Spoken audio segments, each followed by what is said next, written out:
Good afternoon. Holy shit. Crap. Sorry. Good afternoon. Once in class. Today I'm gonna be talking about Goblin Market. Oh yeah.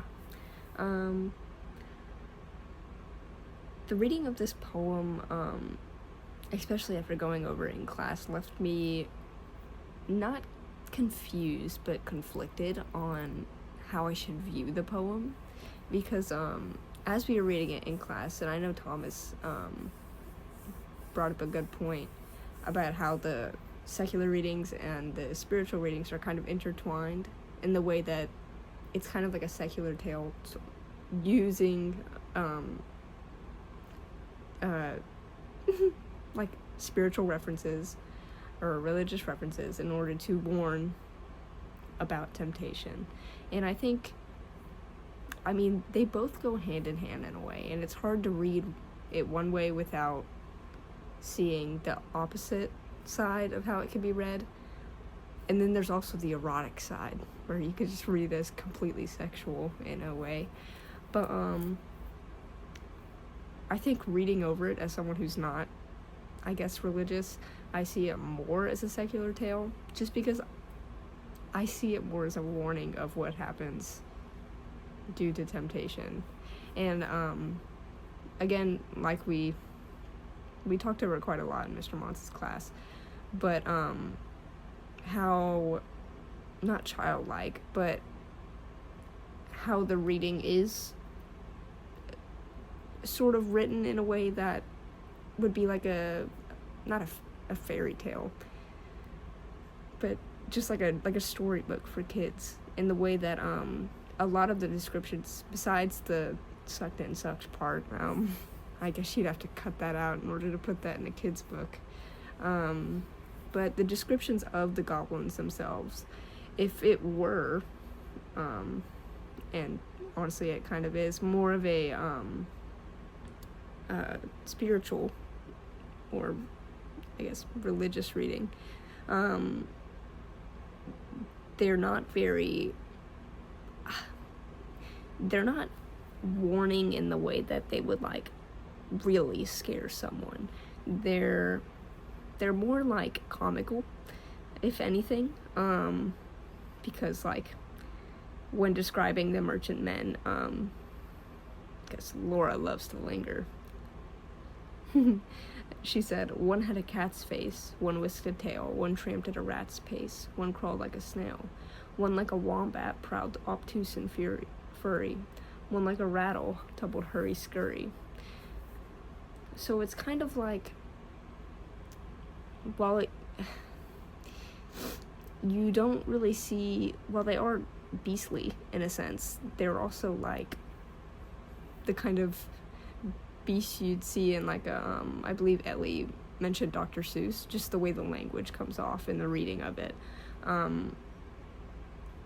It's hard to see it as like completely related to like temptation in the religious sense, even though that is basically what it is. And the reason I'm conflicted is because, well, for one, there is a lot of again, heavy mentions of temptation, and also the not the punishment, but the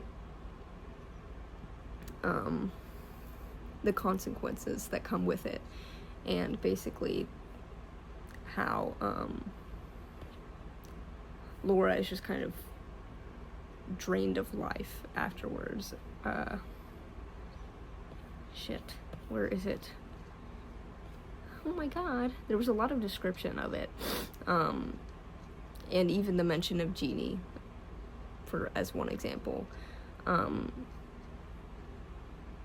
Holy crap. Where is it?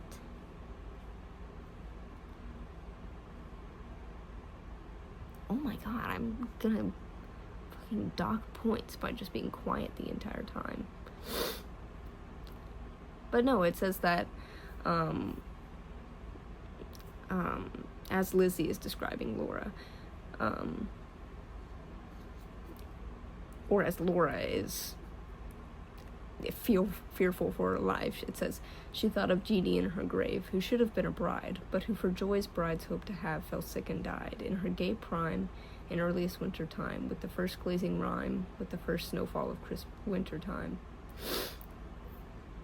And then Laura is at death's door. So it's like, it's a warning. This is so bad. This is so embarrassing. Because it's like I get all these... Like, I know it in my head. I just can't formulate any words. But it's also, it's a warning, but it also comes with redemption afterwards. In that, the sisterhood, the sisterly love in which Lizzie bears the brunt of the goblins, gets jumped, basically, takes it with no expression, not no expression, but no words, doesn't open her mouth, she resists temptation, all to help her sister. So I see that more as like just like a children's book, a children's story, because we have this problem. We have like the climax, kind of, and then we have like, not the, I guess, but like we have what happens as a result of Laura's choice. But then we also have, in the good ending, in the resolution, we have the sisters' love for each other that ultimately saves them. It's Lizzie's willingness to almost sacrifice herself, and risk being tempted as well, risk being brought to death's door for her sister. And I think that's like the ending, the description of the goblins, the reading of it, the way it comes off as a children's story to me, because I have the mind of a child, and definitely also in, what the fuck was I gonna say? But yeah, no, and we have, like I said, with the language, the goblins, when they come across Lizzie, who, kisses Laura, because she has to, that's what sisters do, and then for the first time in her life began to listen and look. So before, Lizzie, who had resisted all temptation, turned her eyes away from the goblins, didn't even look at them. They spy her peeping. They came towards her hobbling, flying, running, leaping, puffing and blowing, chuckling, clapping, crowing, clucking and gobbling, mopping and mowing, full of airs and graces, pulling wry faces, demure grimaces, cat-like and rat-like, rattle and wombat-like, snail-paced in a hurry, parrot-voiced and whistler, helter-skelter, hurry-scurry, chattering like magpies, fluttering like pigeons, gliding like fishes. They hugged and kissed her, squeezed and caressed her, stretched up their dishes, panniers, and plates. They offer all their fruits. She said, no. That's basically what she said. That's all she said. And then at the end,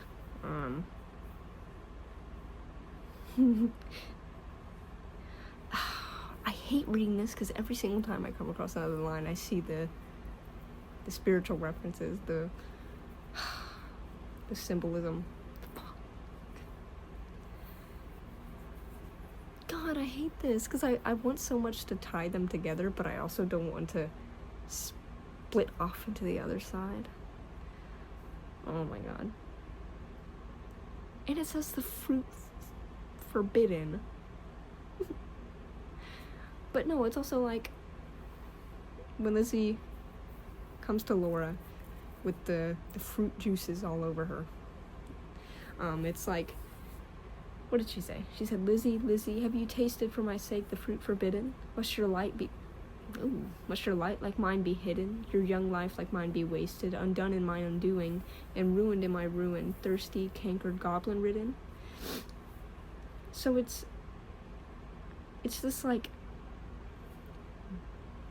desperation Lizzie has to save Laura, this remarkable like willingness to put herself in harm's way. And I think it serves to tell a lot about the bonds sisters, family, those you love have, and how you can be saved by those such relationships, I guess. So it's like, it's a warning in the way that you should avoid being tempted by things that are forbidden, things that are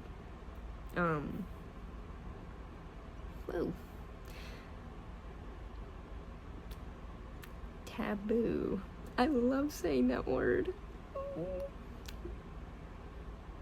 But then it's also like a tale of how you can be saved, how the love between these very